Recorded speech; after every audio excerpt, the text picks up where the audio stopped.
আসসালামু আলাইকুম। রমজান স্পেশাল পর্বে আপনাদের সবাইকে স্বাগতম। আমরা বাঙালিরা ইফতার টেবিলে ডেজার্ট বলতে বুঝি দই, জিলাপি, বুন্দিয়া এগুলোকেই। কম খাই আর বেশি খাই, রোজার মাসে এগুলো না হলে আমাদের চলেই না।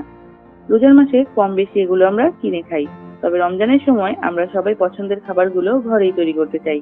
তাই আজকের রেসিপিতে আমি আপনাদের সব ধরনের টিপস সহ পারফেক্ট বুন্দিয়া কিভাবে ঘরে বানানো যায় সেটা দেখাবো। আর আপনারা যদি মনোযোগ সহকারে সম্পূর্ণ ভিডিওটা দেখেন, আমার বিশ্বাস আপনারা প্রথমবারই পারফেক্ট বুন্দিয়া নিজেই তৈরি করতে পারবেন। তো চলুন আর দেরি না করে বুন্দিয়া বানানোর পুরো প্রস্তুত প্রণালী দেখে নেওয়া যাক।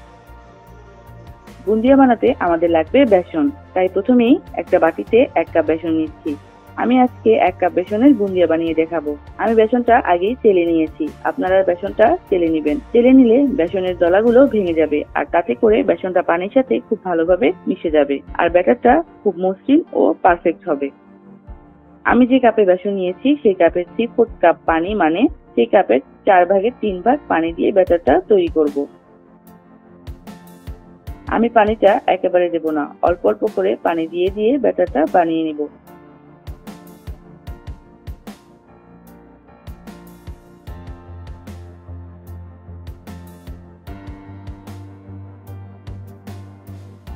বুন্দিয়াটা পারফেক্ট না হবার কারণ হচ্ছে বুন্দিয়ার এই গোলাটা পারফেক্ট না হওয়া। হয়তো পানি কম হয়ে যায় বা বেশি হয়ে যায়। তাই আমি 1 কাপ বেসনের জন্য যতটুকু পানি নিয়েছি আপনারাও ততটুকু পানি নেবেন। আপনি এই ব্যাটারটা যত ভালো করে ফেটাবেন আপনার বুন্দিয়াটা তত পারফেক্ট হবে। তাই এই ব্যাটারটা কিছুটা সময় নিয়ে ফেটাবেন। আপনারা চাইলে এর ভিতরে 1 থেকে 2 চা চামচ তেলও দিতে পারেন, তবে আজকে আমি তেল ছাড়াই বুন্দিয়াটা বানাবো।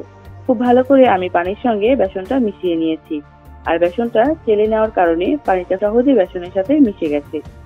দেখুন ব্যাটারটার ঘনত্বটা কেমন হয়েছে। উপর থেকে ফেললে কিছুক্ষণ পরে এটা নিচে মিশে যাচ্ছে, কিন্তু এর দাগটা থেকে যাচ্ছে। এর মানে আমাদের ব্যাটারটা একদম পারফেক্ট হয়েছে।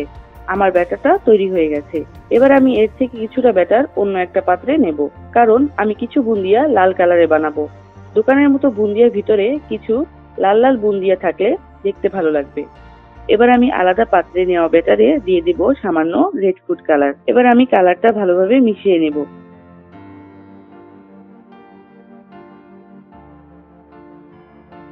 আমার ফুড কালার মেশানো হয়ে গেছে, দেখুন দেখতে কত ভালো লাগছে। আমাদের ব্যাটার বানানো শেষ। এবার আমরা বুন্দিয়া ভেজে নেব। বুন্দিয়া ভাজার জন্য আমি চুলায় ফ্রাই প্যান বসিয়ে দিয়েছি। এবার দিয়ে দেব তেল।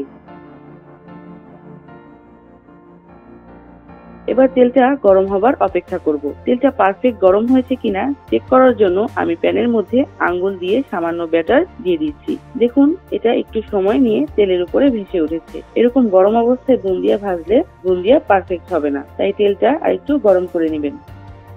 দেখুন আমি যে ব্যাটারটা তেলে দিয়েছি সেটার চারপাশে তেলের বুদবুদ বেরোচ্ছে আর ফুলে উঠেছে, মানে তেলটা পারফেক্ট গরম হয়েছে। এবার আমি সব বুন্দিয়া ভেজে নেব। বুন্দিয়া ভাজার জন্য আমি ছিদ্রওয়ালা চামচ ব্যবহার করব। আপনারা চাইলে বুন্দিয়া মেকার দিয়েও ভাজতে পারেন। চামচের উপর এবার দিয়ে দিচ্ছি ব্যাটার। দেখুন কেমন মুক্ত দানার মতো ব্যাটার তেলের মধ্যে পড়ে ফুলে ভেসে উঠেছে। চামচে এইভাবে ব্যাটার দিয়ে তেলে একটু উপরে ধরে রাখবেন, আর ব্যাটারটা চামচের ছিদ্র দিয়ে আপনা আপনি পড়তে থাকবে। চামচটা ঝাঁকাঝাঁকি করবেন না, তাতে করে বুন্দিয়াগুলো গোল না হয়ে লম্বা আর চ্যাপ্টা হয়ে যাবে। যতক্ষণ পড়ার এমনি পড়বে।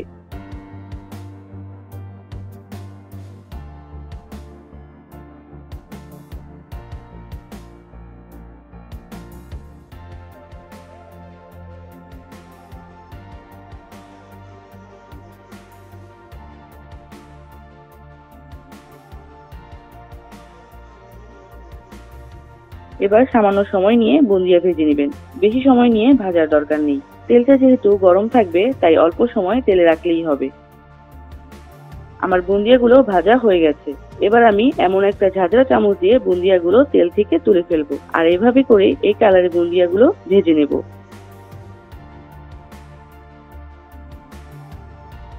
এবার আমি ভেজে নিচ্ছি লাল কালারের বুন্দিয়া।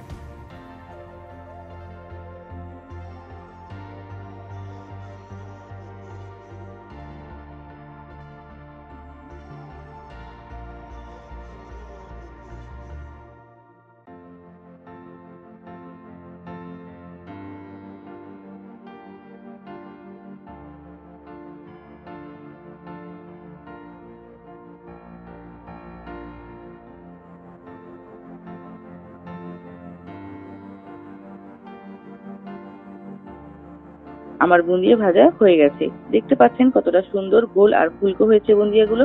এবার আমি বুন্দিয়ার শিরা বা সিরাপ তৈরি করে নেব। শিরা তৈরি করার জন্য আমি চুলায় একটা পাত্র বসিয়ে দিয়েছি আর তার মধ্যে দিয়ে দিচ্ছি 1 কাপ চিনি, দিয়ে দিচ্ছি 1/2 কাপ পানি। এবার মিডিয়ামের থেকে একটু বেশি আঁচে নেড়েচেড়ে শিরাটা তৈরি করে নেব। যখন দেখবেন পানিতে বলক চলে এসেছে তখন বুঝবেন শিরাটা তৈরি হয়ে গেছে। এ পর্যায়ে আমি ফ্লেভারের জন্য দিয়ে দিচ্ছি সামান্য ঘি। আপনারা এলাচ, কেওড়া জল, গোলাপ জল বা ঘি যে কোনোটা দিতে পারেন। এবার আমি এর মধ্যে দিয়ে দিচ্ছি একটা লেবুর 4 ভাগের 1 ভাগ লেবুর রস। লেবুর রস দিলে শিরাটা জমে যাবে না, তাই লেবুর রসটা অবশ্যই দিবেন। এবার চুলার জালটা বন্ধ করে দিব।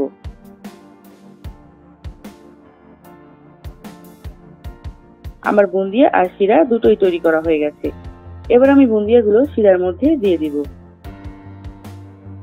এবার একটু নেড়েচেড়ে বুন্দিয়াগুলো শিরার মধ্যে মিশিয়ে নেব।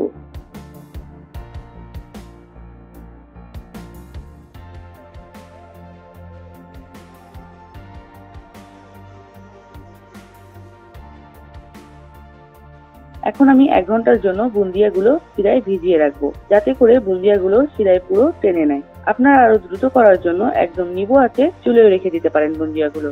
তৈরি হয়ে গেল মজাদার সুস্বাদু পারফেক্ট বুন্দিয়া। এই ভিডিওতে আমি পারফেক্ট বুন্দিয়া তৈরির অনেকগুলো টিপস এন্ড ট্রিক্স শেয়ার করেছি। আপনারা মনোযোগ সহকারে ভিডিওটা দেখলে আপনারাও পারফেক্ট বুন্দিয়া তৈরি করতে পারবেন। দেখুন বুন্দিয়াগুলো কতটা নরম আর ফুলকো রসালো হয়েছে, খেতেও মাশাআল্লাহ সুস্বাদু হয়েছে। তো এভাবেই ঘরে তৈরি করে ফেলুন পারফেক্ট বুন্দিয়া। সম্পূর্ণ ভিডিও দেখার জন্য অসংখ্য ধন্যবাদ। দেখা হবে নতুন কোনো ভিডিওতে। সে পর্যন্ত সবাই সুস্থ থাকবেন, ভালো থাকবেন। আজকের মতো এখানেই বিদায় নিচ্ছি। আল্লাহ হাফেজ।